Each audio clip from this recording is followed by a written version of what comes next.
Le tennis comme outil d'éducation, d'insertion et de prévention. C'est la mission de l'association Faites le Mur, fondée par le tennisman français Yannick Noah en 1996. Oui, le champion français et seul tricolore à ce jour à avoir remporté Roland-Garros. C'était en 1983. Eh bien, Yannick Noah est en visite en Martinique. Il va participer tout à l'heure à l'inauguration de l'antenne locale de Faites le Mur. À partir de l'âge de 5 ans, les enfants des quartiers prioritaires peuvent apprendre à travers cette association le tennis et bénéficier d'un accompagnement socio-éducatif qui les aideront pour la suite de leur parcours. Tout ceci grâce aux valeurs portées par le sport et singulièrement le tennis. Respect, combativité, discipline, estime de soi, entre autres. Yannick Noah, le président de l'association Faites le Mur, vient tout juste d'accorder un entretien à Jean-Marc Pulvar. Bonjour Yannick Noah. Bonjour, comment allez-vous? Bien, et bienvenue à RCI ce midi. D'abord pour nous présenter cette opération Faites le Mur. Bien, Faites le Mur est une association qui a été créée il y a 25 ou 26 ans. Le but initial, c'est de rendre accessible le tennis dans des quartiers difficiles. Le tennis est un sport, ça a été le sport de ma vie, mais j'ai eu assez rapidement la frustration de voir que des enfants, des fois des enfants de ma famille, mais qui habitaient dans des conditions, qui étaient dans des conditions plus compliquées, le tennis étant assez cher, j'ai eu très vite envie de transmettre, de profiter de mes nombreux réseaux pour rendre accessible le tennis à ces enfants. Je pense qu'il y a une catégorie d'enfants qui ont beaucoup moins d'options que mes enfants. Et je pense qu'arrive un moment où il faut transmettre. Vous avez réussi à transmettre? On réussit. Vous savez, quand vous pouvez toucher positivement la vie d'un enfant, vous avez déjà fait énormément. Notre association, on est entre 5, 6 000, 7 000 enfants par an, suivant les années. L'association grandit. Nous sommes vraiment maintenant implantés dans 120 quartiers au total. Donc oui, c'est un travail à long terme, un travail passionnant. Et me retrouver ici, c'est une belle émotion pour moi. C'est une belle émotion. Je sais, ou je sens, ou j'ai senti à travers les années que tant bien même j'étais loin, j'avais une forte base de supporters ici. Et si je peux venir passer du temps avec leurs enfants, vos enfants, mon plaisir il est total. Donc c'est à travers le tennis. Voilà, on est au Dillon aujourd'hui, Robert samedi.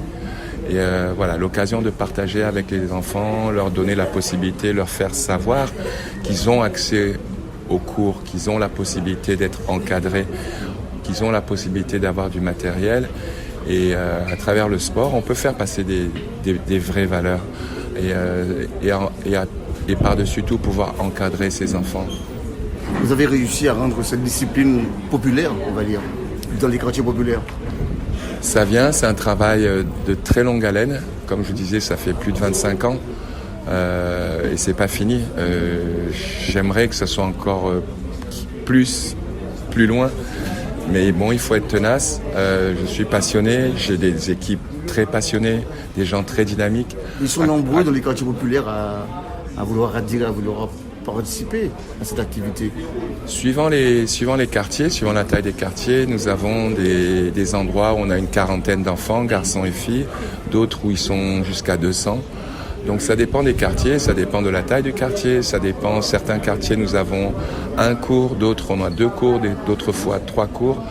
L'idée, c'est de se servir justement de ces terrains sur place pour créer une passerelle avec les différentes ligues, que les enfants, à travers le jeu, ils aient la possibilité de sortir de leur quotidien à travers des compétitions. Il y en a qui sont bons joueurs, il y en a qui deviennent arbitres, il y en a qui ont ramassé des balles à Roland-Garros. Donc l'histoire grâce au jeu, de pouvoir un petit peu bouger et ouvrir d'autres perspectives. Et oui, ça marche très très bien, Mais j'ai envie que ça marche encore mieux. Vous saviez que vous aviez des supporters en Martinique. C'est ce qui vous a poussé à venir implanter Faites le Mur chez nous.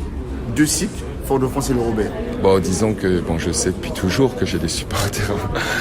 Même quand je commençais, j'avais déjà des supporters. On a eu un moment où j'ai eu la chance d'avoir une belle rencontre il y a quelques années quand on est venu faire un tour de Coupe Davis à la Guadeloupe, où ça c'était un moment une grande émotion pour moi, parce que j'ai toujours su que ça fait des décennies, même l'histoire sait que les sports majeurs français tant bien même il y a eu des représentants de qualité, il y a eu très très peu d'événements ici.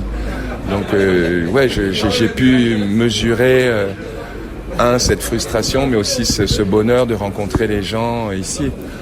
Partout où je vais, quand je me balade ici à la Martinique, les gens me traitent comme leur frère ou leur tonton. Donc, mais bon, ça c'est une chose, ça c'est très personnel. Mais après, c'est vrai qu'au fond de moi, j'ai envie d'aller plus loin. Et voilà, et de donner envie aux enfants de jouer. Certains deviendront peut-être profs de tennis, d'autres peut-être iront plus loin. On essaie de faire en sorte que pour tous les enfants, il y ait la possibilité de vivre leur rêve à travers le tennis. Combien de temps vous donnez justement pour mesurer le succès de l'opération? On commence ici, mais Faites le Mur existant depuis 25 ans, nous avons des enfants qui sont par exemple aux États-Unis, qui ont bénéficié de bourses pour pouvoir continuer et le tennis et leurs études, des enfants qui n'auraient jamais eu cette opportunité. Des enfants, on en a une, on est très très fiers, c'était une de nos petites jeunes qui est devenue médecin, une petite Algérienne. L'idée c'est de donner des opportunités aux enfants, et le tennis peut être un tremplin. Donc oui, on est content. Bon, je vais pas vous raconter tous les jeunes qui sont sortis grâce à Faites le Mur, mais en tout cas, au moins c'est une opportunité et une possibilité pour des enfants pour lesquels il y a très très peu d'opportunités. Et quand les enfants n'ont pas d'opportunités, leur passion devient une frustration, et quand ils deviennent frustrés, on ne peut pas avoir des jeunes qui sont frustrés. On doit leur donner des opportunités. Je parle comme un papa. Merci Yannick Noah. Avec plaisir. Voilà, Yannick Noah, président de l'association Faites le Mur sur RCI, au micro de Jean-Marc Pulvar.